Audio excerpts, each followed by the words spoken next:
पंचदशी ग्रंथ में प्रथम प्रकरण के अंतर्गत आज श्लोक है 18 नंबर का। ठीक है जी, 18 नंबर के श्लोक की अवतरणिका को पढ़ेंगे। अवतरणिका में दिया है क्रम प्राप्तम सूक्ष्म शरीरम इत्यादि। बराबर है जी। तो 17 श्लोक तक हुआ चिंतन, अभी 18 से शुरू हो रहा है, तो उसको शीर्षक दीजिए अपंचीकृत पंच महाभूतानाम उत्पत्ति।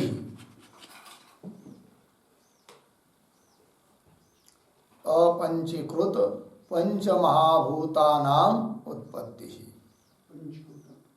अपंचीकृत पंच महाभूतानाम उत्पत्ति, ये विषय चलेगा 18 से लेकर 22 तक, 22 पूरा होने तक। ये मुख्य शीर्षक हुआ 18 से 22। उसके अंतर्गत अब इस श्लोक में क्या बताएंगे, तो उसके लिए एक शीर्षक लिखिए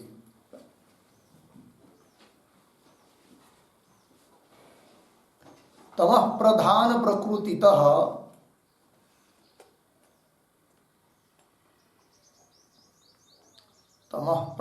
प्रकृतितः सूक्ष्म पंच महाभूतानाम उत्पत्ति। सूक्ष्म पंच महाभूतानाम उत्पत्ति। ठीक, चलिए। तमः प्रधान प्रकृति से सूक्ष्म ऐसे जो पंचमहाभूत है उनकी उत्पत्ति होती है, इस बात को कह रहे हैं। तो 18वें श्लोक की अवतरणिका को देखेंगे। क्रम प्राप्तम सूक्ष्म शरीरम तदुपाधिकम जीवम व्युत्पादयितुम तत्कारण आकाशादि सृष्टिम आह। मिला सबको? देखिए भाई, अब ऊपर बताया था कि 3 शरीरों का वर्णन करने जा रहे हैं, स्थूल शरीर, सूक्ष्म शरीर और कारण शरीर। और वो भी वर्णन किस लिए कर रहे भाई, तो बताया था आगे श्लोक आने वाला है 42 नंबर का, तो उसमें कहेंगे कि इन 3 शरीरों से धीरे से अलग किया हुआ जो परमात्मा जीवात्मा है वही परब्रह्म है। तो 3 शरीरों से जीव को, चैतन्य भाव को अलग करना है, तो उसके लिए समझना चाहिए पहले कि 3 शरीर कौन है, इसलिए 3 शरीर का वर्णन। तो उसमें से कारण शरीर जो अविद्या है उसको बता दिया।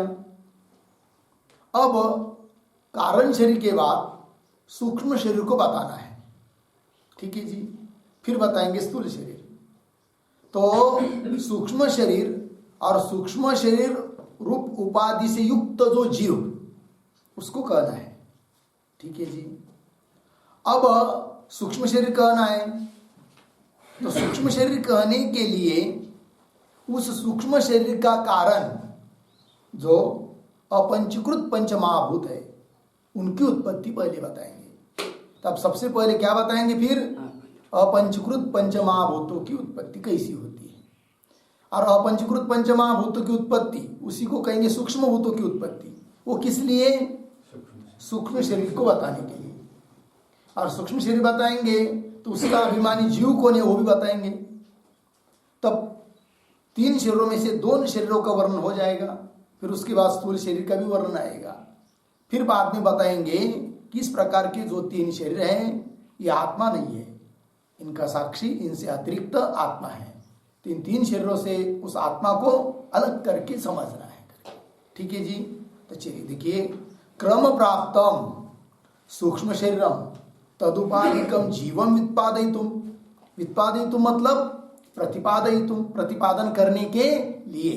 किसका प्रतिपादन करना है? सूक्ष्म शरीर और सूक्ष्म शरीर रूप उपाधि से युक्त जो जीव, उसका प्रतिपादन करने के लिए तत्कारण, तत्कारण सूक्ष्म शरीर कारण, सूक्ष्म शरीर का जो कारण कौन? आकाशादि सृष्टि, उसका कथन करने जा रहे हैं।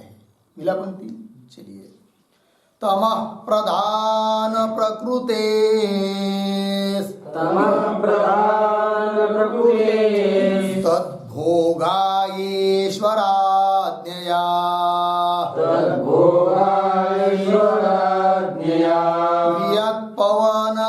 तेजोम्बु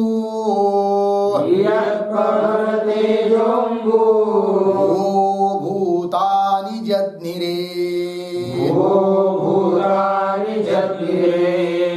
तमः प्रधान तद्भोगायैश्वराज्ञया वियत्पवन तेजोम्बु भूतानि जज्ञिरे। तमः प्रधान प्रकृतेः तद्भोगाय ईश्वराज्ञया वियत्पवन तेजोम्बु भुवः भूतानि जज्ञिरे। अन्वय तद्भोगाय तमः प्रधान प्रकृतेः ईश्वराज्ञया वियत्पवन तेजोम्बु भुवः भूतानि जज्ञिरे। ठीक है जी, चलिए भाई। तद्भोगाय, तो इसके पहले प्राज्ञ रूप जीव का वर्णन किया, ठीक है। अब उसके भोग के लिए, उसका कर्म के अनुसार जो भी भोग होगा, सुख दुख का साक्षात्कार उसको देने के लिए तद्भोगाय तमो प्रधान प्रकृति है। तमोगुण है प्रधान जिसमें, ऐसी जो प्रकृति, उस प्रकृति से, प्रकृति बताया है कल प्रकृति क्या है करके, तो जब उसमें तमोगुण बहुत ज्यादा हो जाता है तो उस तमोगुण, तो तमोगुण प्रधान है प्रकृति, उससे सृष्टि की क्या होती है, उत्पत्ति होती है। वो भी कैसी, ईश्वराज्ञया, है कि नहीं, ऐसे मनमानी उत्पत्ति नहीं होती है। ठीक है। तद्भोगाय तम प्रधान प्रकृति है ईश्वराज्ञया। ईश्वर की आज्ञा मतलब ईश्वर की इच्छा, उस ईश्वर की इच्छा के अनुसार, आज्ञया इच्छया, इच्छा के अनुसार वियत पवन, वियत मतलब आकाश, पवन वायु, तेज अग्नि, अंबु जल, भुव पृथ्वी, है नहीं, भूतानि, ये पंचमहाभूतों की उत्पत्ति होती है। भूतानि जज्ञिरे, जज्ञिरे शब्द का अर्थ क्या है कल, जज्ञिरे मतलब प्रादुर्भवंती, उत्पन्न होते हैं, ये कहा था कि नहीं, टीका में आया है, गया है। ठीक है जी, जज्ञिरे का अर्थ तो उत्पन्न होते हैं, ये बात कह दी, हो गया जी। चलिए टीका में, तम प्रधानेति तद्भोगाय, मिला, तद्भोगाय प्रतीक है, उसका अर्थ कर रहे तेषाम प्राज्ञानाम भोगाय, है कि नहीं, पीछे वर्णन हुआ है प्राज्ञ रूप जीव का, उस प्राज्ञ रूप जीव को भोग प्राप्त होने के लिए तेषाम प्राज्ञानाम भोगाय, भोगाय मतलब क्या, तो उसका अर्थ कर रहे भोगाय शब्द का सुख दुख साक्षात्कार सिद्धये, है कि नहीं, सुख किंवा दुख दोनों में से किसी एक का साक्षात्कार हो जाना, मतलब किसी एक का प्रत्यक्ष हो जाना, इसी को कहते हैं क्या, भोग। सुख दुखान्यतर साक्षात्कार भोग, ठीक है ना। तो देखिए भाई, सुख दुख साक्षात्कार, साक्षात्कार मतलब प्रत्यक्ष उसका, है कि नहीं, सुख दुख का प्रत्यक्ष उसको होने के लिए किसको, प्राज्ञ रूप जीव को क्या करना है जी, तो स्थूल सृष्टि सूक्ष्म शरीर की उत्पत्ति बताना है कि नहीं, क्योंकि सूक्ष्म शरीर और स्थूल शरीर इन उपाधियों को लिए बिना जीव को सुख दुख का साक्षात्कार होता नहीं है। ठीक है, तो चलिए आगे। तमः प्रधान प्रकृते है, प्रतीक है, उसका अर्थ कर रहे हैं तमो गुण प्रधानाया प्रकृते है। तमो गुण प्रधान ऐसी प्रकृति से, मतलब कौन वो प्रकृति, तो कह रहे पूर्वोक्ताया उपादान कारण भूताया सकाशात, यात अर्थ हुआ किस शब्द का, तमः प्रधान प्रकृति, ठीक है। तमो गुण प्रधानाया प्रकृति, पूर्वोक्ताया, पूर्वोक्ति प्रकृति का वर्णन पीछे किया है, तीन गुणों की साम्यावस्था और जिसमें चैतन्य का प्रतिबिंब है। तो पूर्वोक्ताया उपादान कारण भूताया सकाशा, उपादान कारण स्वरूप उस प्रकृति से, ठीक है जी, सकाशात उससे, क्या जी, ईश्वर आज्ञया, प्रतीक, उसका अर्थ कर रहे ईशनादि शक्ति युक्तस्य जगद अधिष्ठातु आज्ञया, आज्ञया शब्द का अर्थ कर रहे इच्छा पूर्वक सर्जन इच्छा रूपया, निमित्त कारण भूतया, या तक देखिए भाई, उस ईश्वर की आज्ञा से। ईश्वर की आज्ञा मतलब क्या? ईश्वर कौन?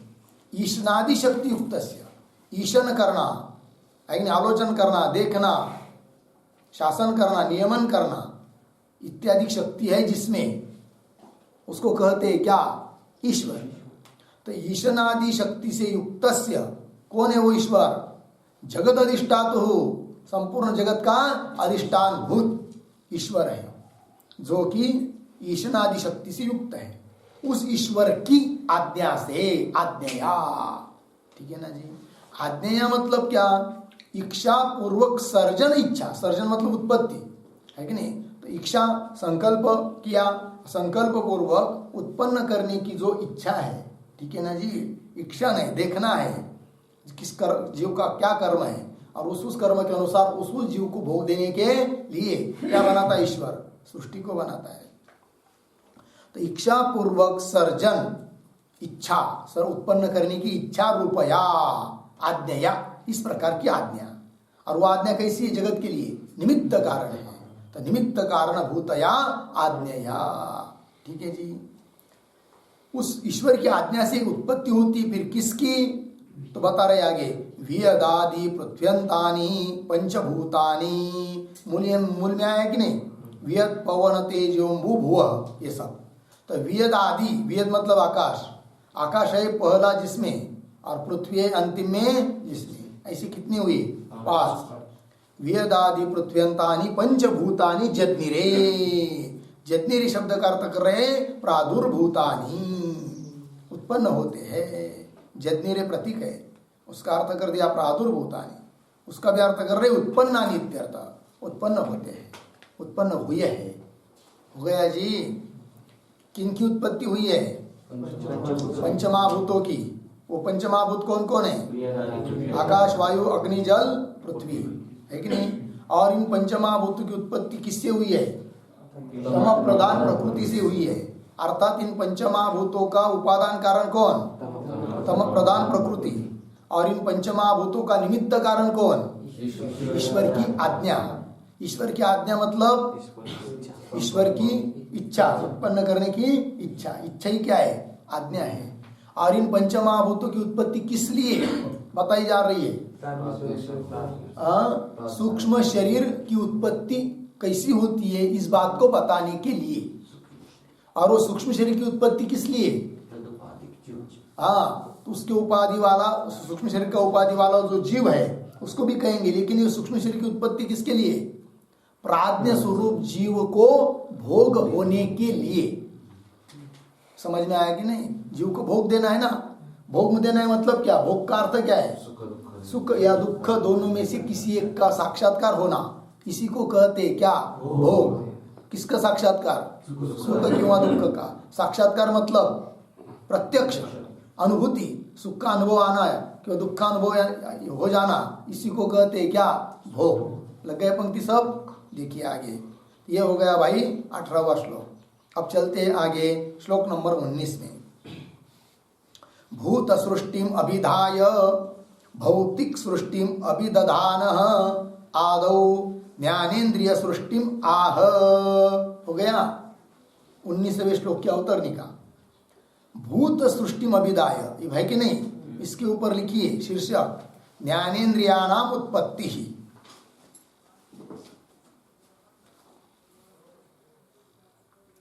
ज्ञानेन्द्रियाणाम उत्पत्ति। अब ज्ञानेन्द्रियों की उत्पत्ति कहने जा रहे हैं। हो गया जी? चलिए अवतरणिका देखिए। भूत सृष्टिम अभिधाय, अभिधाय मिला? अभिधाय शब्द का अर्थ लिखिए कथयित्वा।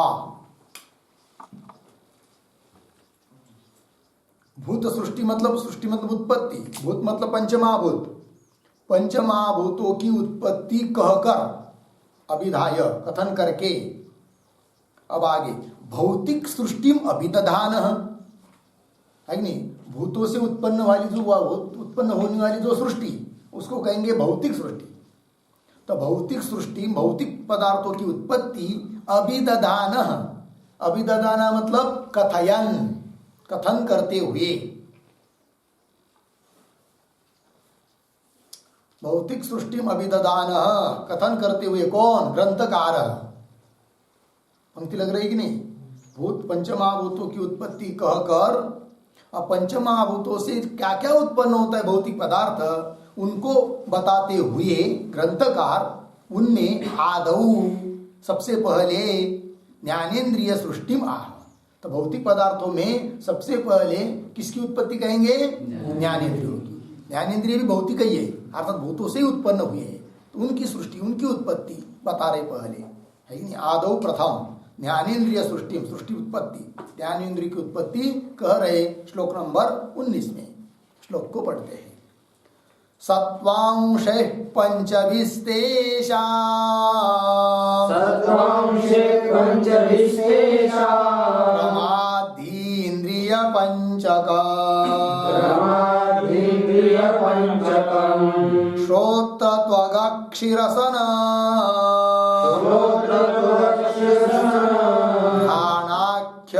घ्राणाख्यमुपजायते, घ्राणाख्यमुपजायते। सत्वांशे पंचभिस्तेषां प्रमादीन्द्रिय पंचकम् श्रोत्रत्वगक्षिरसन घ्राणाख्यमुपजायते। सत्वांशैः पंचभिः तेषां क्रमात् धीन्द्रिय पंचकम् श्रोत्रत्वगक्षिरसन घ्राणाख्यम उपजायते। हुआ जी अन्वय। तेषां पंचभिः सत्वांशैः, अन्वय तेषां पंचभिः सत्वांशैः, लिखा नीचे आइए, श्रोत्रत्वगक्षिरसन घ्राणाख्यम ऊपर धीन्द्रिय पंचकम, धीन्द्रिय पंचकम क्रमात् उपजायते। हो गया जी? चलिए भाई। तो तेषाम पंचभी सत्वांशी, तेषा मतलब वो जो आकाशादि 5 ऊपर बताए कि नहीं, उन आकाशादि 5 भूतों का जो 5 प्रकार का सत्वगुण, क्योंकि प्रकृति से उत्पन्न हुए 5 भूत, प्रकृति की 3 गुणात्मक है, तो उससे उत्पन्न जो पंचमहाभूत है आकाश वायु अग्नि वगैरह, उनमें भी ये तीनों गुण आते हैं। कारण के गुण कार्य में आते हैं। तो आकाश में भी सत्वगुण रजगुण तमोगुण है, वायु में भी, सभी पंचमहाभूतों में तीनों गुण है कि नहीं? अब उन तीनों गुण है तो उसमें से एक एक का सत्वगुण, जैसे आकाश के सत्वगुण से एक उत्पन्न हुआ एक इंद्रिय ज्ञानेन्द्रिय, वायु के सत्वगुण से एक ज्ञानेन्द्रिय उत्पन्न हुआ, इसी प्रकार अग्नि जल पृथ्वी इनके स्वतंत्र स्वतंत्र सत्वगुण से एक एक ज्ञानेन्द्रिय की क्या हुई है? उत्पत्ति हुई है। वही कह रहे तेषाम पंचभी सत्वांश ही, उन 5 भूतों के सत्वगुणों से क्या? श्रोत्र त्वक अक्षि रसन घ्राण, ये 5 ज्ञानेन्द्रिय है। तो श्रोत्र की उत्पत्ति किससे? आकाश के सत्वगुण से। त्वक इंद्रिय वायु के सत्वगुण से उत्पन्न होता है। अक्षि मतलब चक्षुर इंद्रिय तेज के सत्वगुण से, और रसन इंद्रिय जल के सत्वगुण से उत्पन्न होता है, और घ्राणेन्द्रिय पृथ्वी के सत्वगुण से उत्पन्न होता है क्रमशः। ठीक है जी? तो श्रोत्र त्वग अक्षि रसन घ्राणाख्यम धीन्द्रिय पंचकम, धीन्द्रिय कहते ज्ञानेन्द्रिय, ये 5 ज्ञानेन्द्रिय क्रमशः क्या होते हैं? उत्पन्न होते हैं। हो गया? टीका देखिए, सत्वांशैः रीति तेषाम प्रतीक है, उसका अर्थ कर रहे हैं वेदादीनाम। ठीक है? तेषाम मतलब वेदादि आकाशादिक जो 5 है, पंचभिः सत्वांशैः प्रतीक, पंचभिः सत्वांशैः प्रतीक है, उसका अर्थ कर रहे सत्वगुण भागैः उपादान भूतैः। तो उपादान भूतैः सत्वगुण भागैः, उन 5 इंद्रियों के उपादान कारण जो सत्वगुण 5 प्रकार का, उनसे अलग अलग सत्वगुण से एक एक ज्ञानेन्द्रिय की क्या होती है? उत्पत्ति होती है। सत्वगुण भागैः उपादान भूतैः। हुआ इतना? आगे चलिए। कौन भूत है वो, कौन इंद्रिय है वो? श्रोत्र त्वगक शिरसन घ्राणाख्यम धीन्द्रिय पंचक। मिला जी, ये सब मूल का पद है, प्रतीक। श्रोत्र त्वगक शिरसन घ्राणाख्यम धीन्द्रिय पंचकम। धीन्द्रिय पंचकम का अर्थ कर रहे हैं धीन्द्रियाणी। धीन्द्रियाणी मतलब ज्ञानेन्द्रियाणी। धीन्द्रियाणी का क्या अर्थ किया? ज्ञानेन्द्रियाणी। तेषाम पंचकम, उनका 5 है कि नहीं, क्रमात् उपजायते, क्रमशः उत्पन्न होते हैं। मतलब क्या? तो क्रमात् उपजायते प्रतीक है, उसका स्पष्टीकरण कर रहे हैं। क्रमशः उत्पन्न होते मतलब कैसे कैसे? एकैक भूत सत्वंशात् एकैकम इंद्रियम जायते इत्यर्थ। एक एक भूत के सत्व गुण से एक एक इंद्रिय की उत्पत्ति होती है, ये बात बता दिया। हो गया जी। चलिए आगे, श्लोक 19 पूरा हुआ। अब श्लोक 20 की अवतरणिका को देखिए। सत्वंशानाम प्रत्येकम इत्यादि। मिला जी? इसका शीर्षक दीजिए 20वें श्लोक के ऊपर। क्या? अंतःकरणस्य उत्पत्ति तद्भेदश्च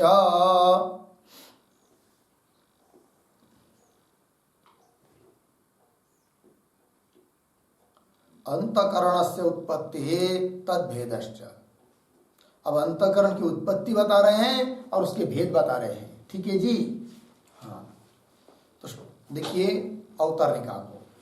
सत्वंशानां प्रत्येकं असाधारण कार्याणि अभिधाय सर्वेषां साधारणं कार्यम आह। मिला? देखिए भाई, सत्वंशानां प्रत्येकम मतलब प्रत्येक भूत के स्वतंत्र स्वतंत्र सत्वगुण से एक एक इंद्रिय की उत्पत्ति होती है, ये बात बताई है कि नहीं? तो असाधारण कार्य हुआ क्योंकि आकाश के सत्वगुण से केवल एक ही इंद्रिय उत्पन्न हुआ। कौन सा? श्रोत्र। इस प्रकार से हर एक भूत के अपने अपने सत्वगुण से एक एक इंद्रिय की उत्पत्ति हुई। तो वो इंद्रिय उस भूत के सत्वगुण का कौन सा कार्य हुआ? असाधारण है कि नहीं? अब साधारण कार्य बता रहे हैं। साधारण मतलब क्या? 5 भूत है कि नहीं? तो 5 भूतों का सबका थोड़ा थोड़ा थोड़ा थोड़ा सत्वगुण लेना है। इसका भी, इसका भी, इसका भी, इसका भी, आकाश वायु अग्नि जल पृथ्वी का, सभी का थोड़ा थोड़ा सत्वगुण लिया तो मिलकर उससे एक वस्तु उत्पन्न होती है। तो इसको कहेंगे सभी का सत्वगुण मिलकर एक कार्य उत्पन्न हो रहा है। ये कार्य कैसा हुआ फिर? साधारण, क्योंकि उसके लिए सभी कारण है, इसलिए उसको क्या कहेंगे? साधारण। और एक के लिए एक ही कारण रहता है तो असाधारण। ठीक है कि नहीं? घट के लिए दंड कारण है, तो घट के लिए दंड कारण है, तो साधारण कारण है कि असाधारण कारण है? हाँ, कैसे साधारण? तो भी दंड से पट उत्पन्न होता है क्या? मठ उत्पन्न होता है क्या? घट ही उत्पन्न होता है ना। तो दंड घट के लिए कारण है, कौन सा? असाधारण। उससे घट ही उत्पन्न हो रहा है, पट उत्पन्न नहीं हो रहा है।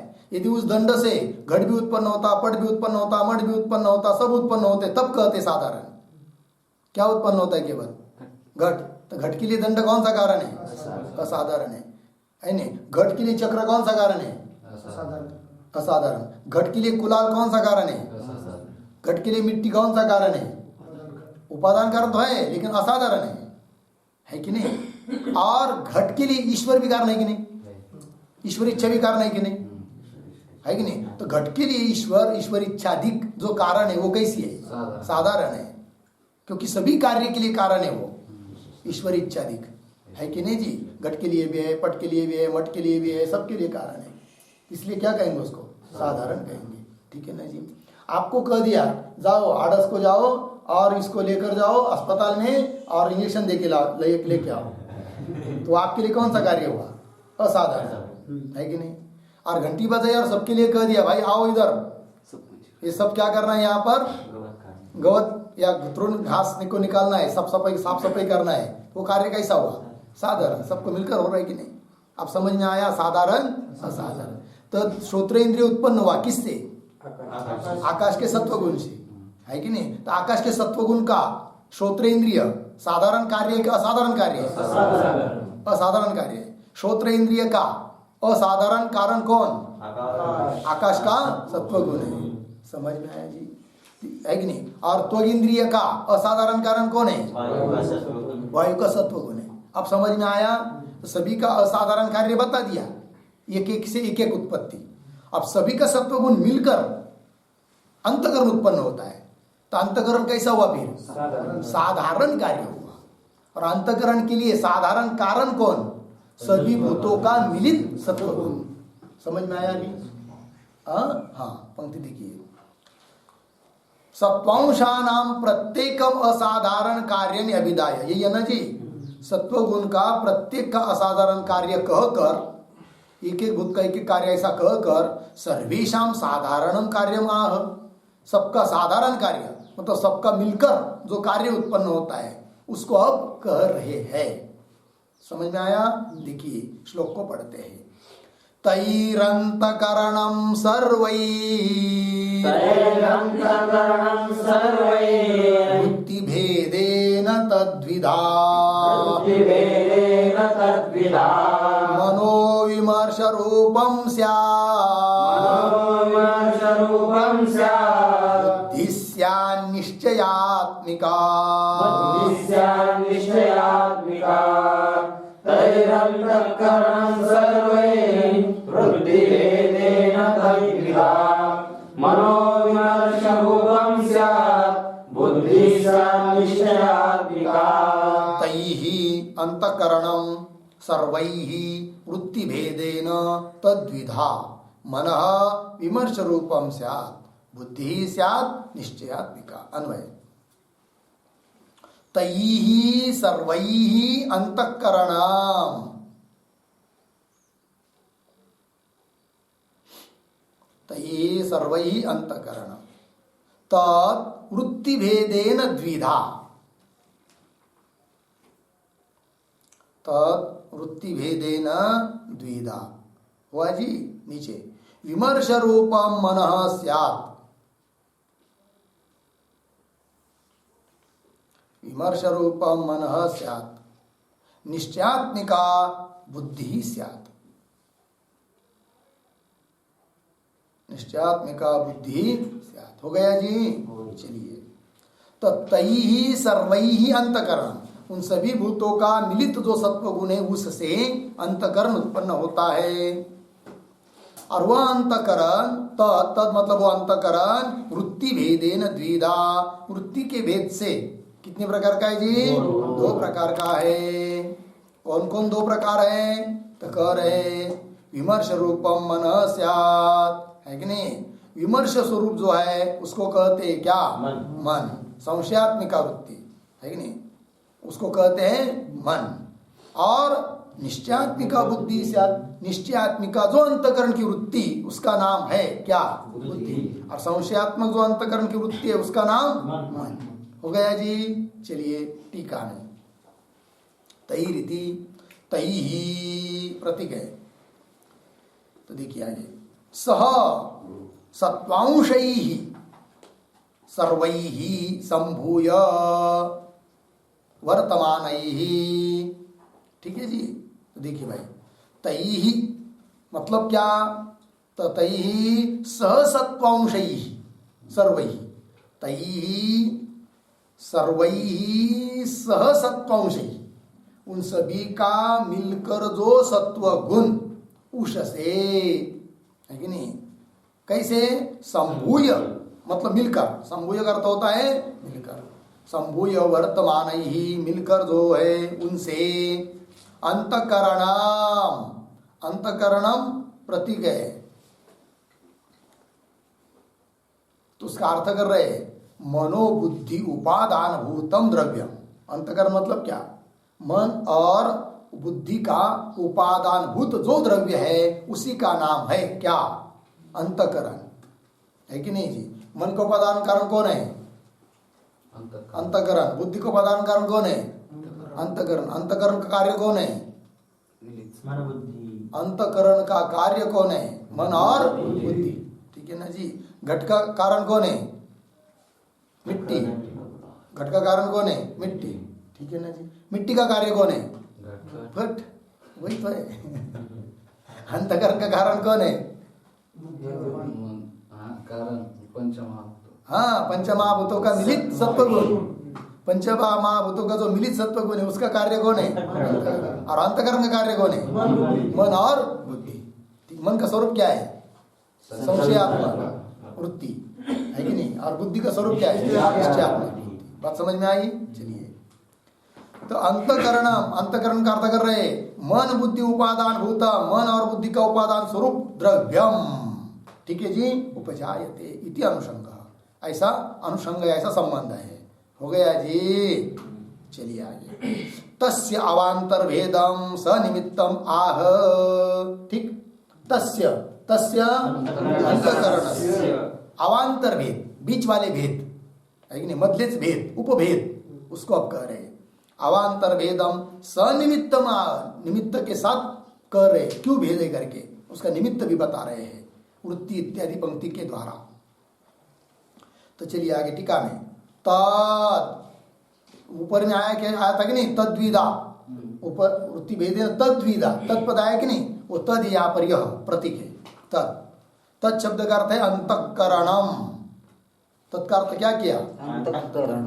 वृत्ति भेदेन प्रतीक है, उसका अर्थ कर रहे हैं परिणाम भेदेन, है कि नहीं? वृत्ति मतलब क्या होता है? परिणाम। किसका परिणाम? अंतःकरण का परिणाम, है कि नहीं? वृत्ति। हाँ, तो वृत्ति शब्द का अर्थ लिख के रखिए, अविद्यांतकरणान्यतर परिणाम वृत्ति।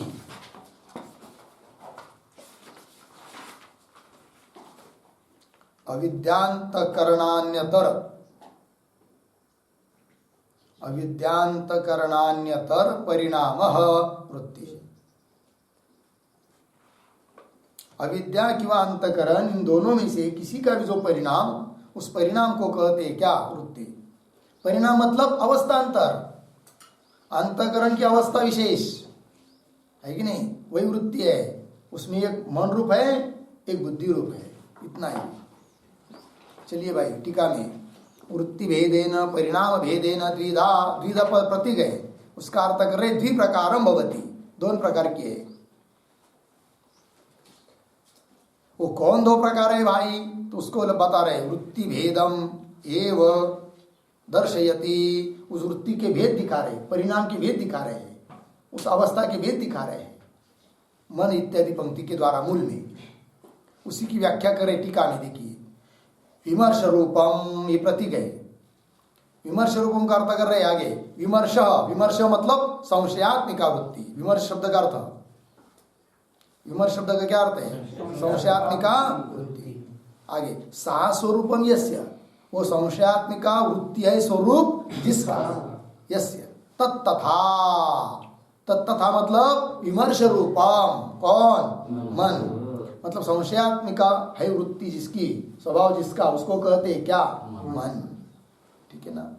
आगे तन मनः स्यात्, उसको मन कहते हैं। और निश्चयात्मिका प्रतीक, उसका अर्थ कर रहे निश्चय, निश्चय का अर्थ कर रहे अध्यवसाय। निश्चय मतलब अध्यवसाय। स आत्मा, आत्मा शब्द का अर्थ स्वरूपम, यस्याः सा निश्चयात्मिका। ठीक है जी, निश्चय यही है आत्मा, आत्मा मतलब स्वरूप, निश्चय करना यही है स्वरूप जिसका। ऐसी जो वृत्ति, उस वृत्ति को कहते हैं क्या? निश्चयात्मिका वृत्ति। और उस निश्चयात्मिका वृत्ति का नाम दे दिया बुद्धि। बुद्धि मतलब क्या? निश्चयात्मिका वृत्ति, है कि नहीं? वृत्ति मतलब किसकी? अंतःकरण की, है कि नहीं? अंतःकरण की वृत्ति। वृत्ति मतलब परिणाम विशेष। हो गया जी। चलिए, सा निश्चयात्मिका, सा वृत्ति ही बुद्धि स्यात्, उस वृत्ति को ही कहते हैं क्या? बुद्धि। होगा इतना? चलिए आगे, ये सब किस लिए कह रहे भाई? इंद्रिय की उत्पत्ति, अंतःकरण की उत्पत्ति क्यों? सूक्ष्म शरीर को कहना है, ठीक है ना जी, ये बोलना नहीं। चलिए आगे, अब चलते आगे श्लोक नंबर 21 के अवतरणिका।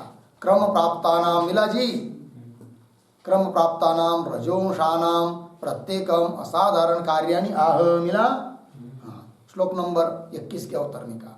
शीर्षक दीजिए इस 21 श्लोक के लिए, कर्मेंद्रियाणाम उत्पत्ति।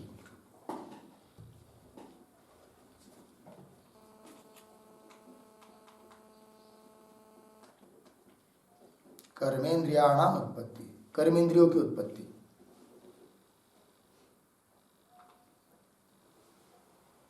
ठीक है जी, चलिए भाई। क्रम प्राप्ता नाम रजोंशानाम, अब सत्वगुण का कार्य बताया, अब रजोगुण का कार्य बता रहे हैं।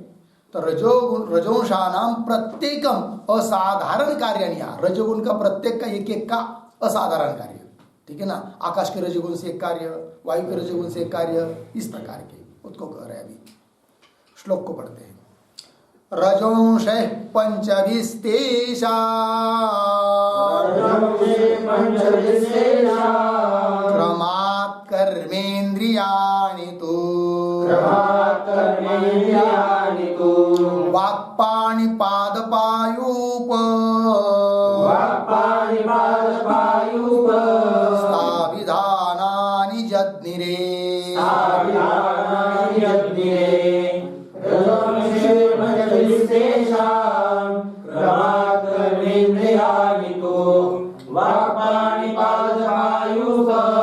स्थाविधानानि जज्ञिरे।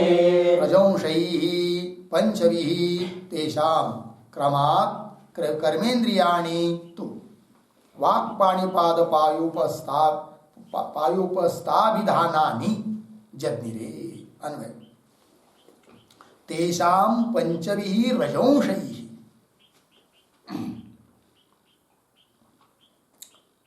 हुआ कर्मेन्द्रियाणि, एक मिनट, तू लीजिए। तेषां पंचभिः रजोंशैः तू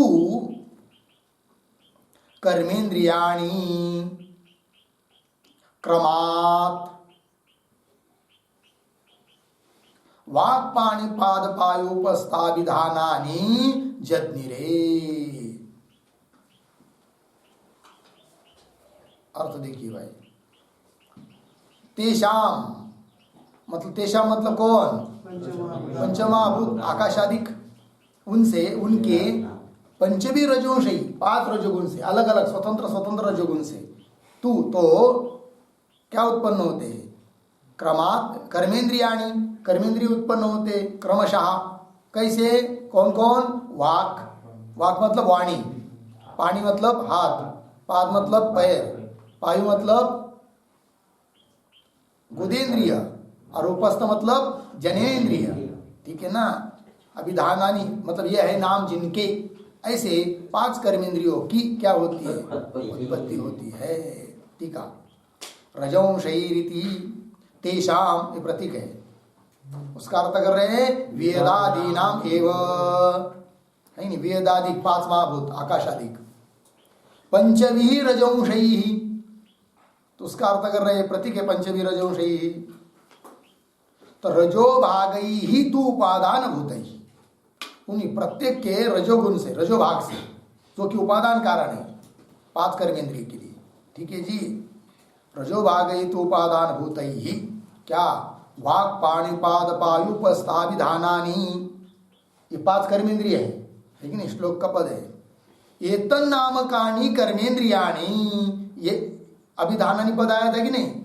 अभिधान मतलब नाम, यह है नाम जिनका, ऐसे कर्मेंद्रिय। एतन् नामकानि कर्मेंद्रियाणि, कर्मेंद्रियाणि प्रतीक, उसका अर्थ कर रहे हैं क्रियाजनकानि इंद्रियाणि। कर्मेंद्रिय किसको कहते हैं? क्रियाजनकानि, क्रिया जिससे उत्पन्न होती है उसको बोलते हैं क्या? कर्मेंद्रिय, बराबर। और ज्ञानेन्द्रिय मतलब जिससे ज्ञान होता है, उन इंद्रियों को बोलेंगे क्या? ज्ञानेन्द्रिय। तो कर्मेंद्रियाणि क्रियाजनकानि इंद्रियाणि जज्ञिरे, जज्ञिरे प्रादुर्भूतानि, क्यों उत्पन्नानि, उत्पन्न हुए है, हो गया जी। तो चलिए, तो आकाश के रजोगुण से कौन कर्मेंद्रिय उत्पन्न हुआ? वाणी। और पानी किससे उत्पन्न हुआ? पानी मतलब हाथ, वायु के रजोगुण से, ठीक है ना जी। और पाद, पाद, हाँ, पाद मतलब पैर, बराबर है, तेज के रजोगुण से कौन उत्पन्न हुए? पैर, क्रमशः। और पायु मतलब गुदेंद्रिय, वो किससे उत्पन्न हुआ? वो पृथ्वी के इससे उत्पन्न होता है, किससे? रजोगुण से। और उपस्थ मतलब जननेन्द्रिय, वो किससे? जल के रजोगुण से उत्पन्न हुआ है, ऐसा समझ लेना चाहिए, ठीक है ना जी। चलिए, होगा इतना। हाँ, तो 21वां श्लोक पूरा हुआ। अब चलते हैं श्लोक नंबर 22 में। क्या है अवतरने का देखिए। रजोंशानाम एवं साधारणम कार्यम आह। रजोगुणों का असाधारण कार्य बता दिया, अब क्या बताएंगे? साधारण कार्य। शीर्षक दीजिए प्राणानाम उत्पत्ति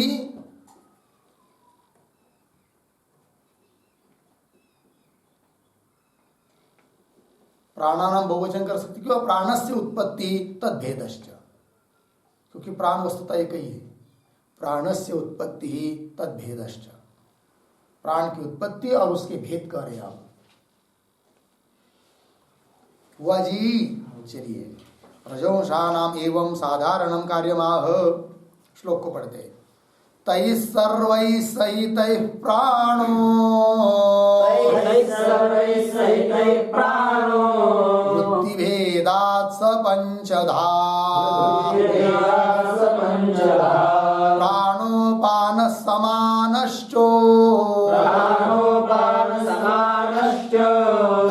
दानव्यानौ च ते पुनः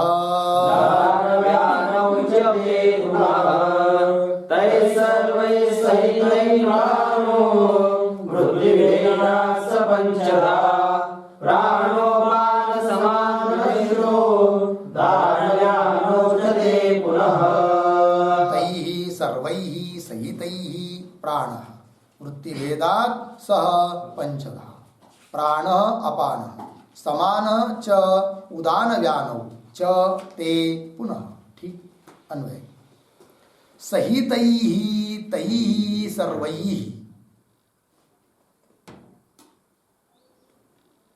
सहितैः तैः सर्वैः प्राणः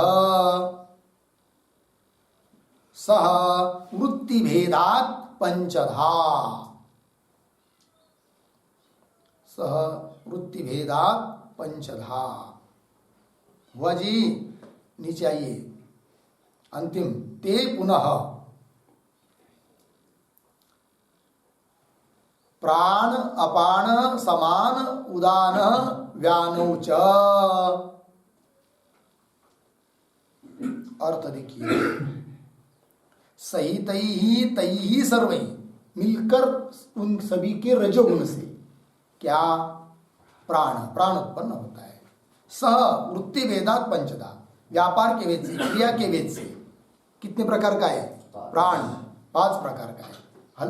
हर एक की क्रिया अलग अलग है। क्रिया भेद, रहने का स्थान भेद है कि नहीं, अलग अलग है, इसलिए उसके 5 नाम हो जाते हैं पंचधा। वही कह रहे। ते पुनः, वे सब कौन कौन है? प्राण अपान समान उदान व्यान। हुआ जी। टीका। तई सर्वैति सहितैहि प्रतीक है, उसका अर्थ कर रहे संभूय। संभूय मतलब मिलकर। संभूय कारणताम गतैहि सहितैहि, मिलकर जो कारण को प्राप्त हो जाते हैं, है कि नहीं, उसको कहेंगे सहितैहि। उनसे क्या उत्पन्न होता है जी? प्राण जायते विशेष। प्राण शब्द आए कि नहीं, तो प्राण के बाद क्या समझेंगे? जायते, मतलब प्राण उत्पन्न होता है। किनसे? सभी भूतों के मिलित रजोगुण से उत्पन्न होता है। कौन? प्राण जायते विशेष। ठीक है जी। तस्य अवांतर भेदम आह।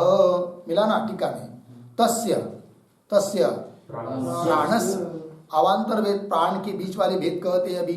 वृत्ति भेदात इत्यादि पंक्ति के द्वारा मूल में आया था ना वृत्ति भेदात। चलिए आगे सब टीका में। सह प्रतीक है। सह का अर्थ लिखिए,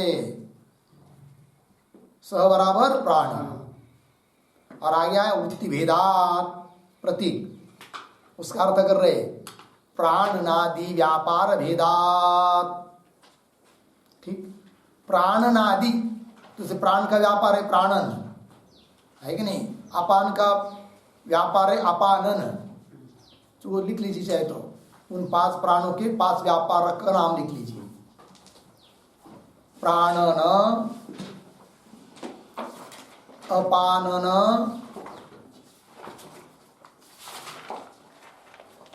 समानन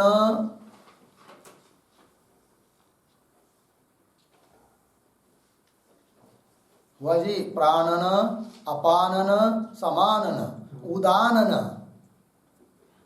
और व्यानन। व्यानन, समानन, उदानन, व्यानन हो गया जी, ये 5 हुए।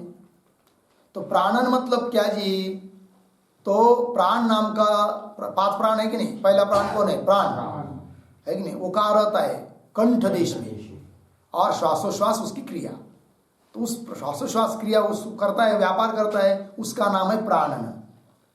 प्राण नाम का जो प्राण है उसका व्यापार क्या? प्राणन, श्वासोश्वास करना आदि। और अपानन कह दिया, तो अपान नाम का प्राण कहाँ रहता है? उदेंद्रिय में। अपान नाम का जो प्राण है वो कहाँ रहता है? उदेंद्रिय में। और उसका काम क्या है? मल मूत्र को नीचे की ओर ले जाना, खींच खींच कर, है कि नहीं? वो उसकी क्रिया है, व्यापार है, तो उस क्रिया का नाम है अपानन। फिर समानन, समान नाम का प्राण कहाँ रहता है? नाभि देश में। नाभि देश में रहता है, नाभि में रहता है। और क्या करता है? खाए हुए अन्न पानी, है कि नहीं, इसका जो रस निकलता है ना, रस निकलता है, उस रस को सब शरीर के सभी जगह पहुंचा देता है, ये काम करता है वो। उस क्रिया का नाम है समानन।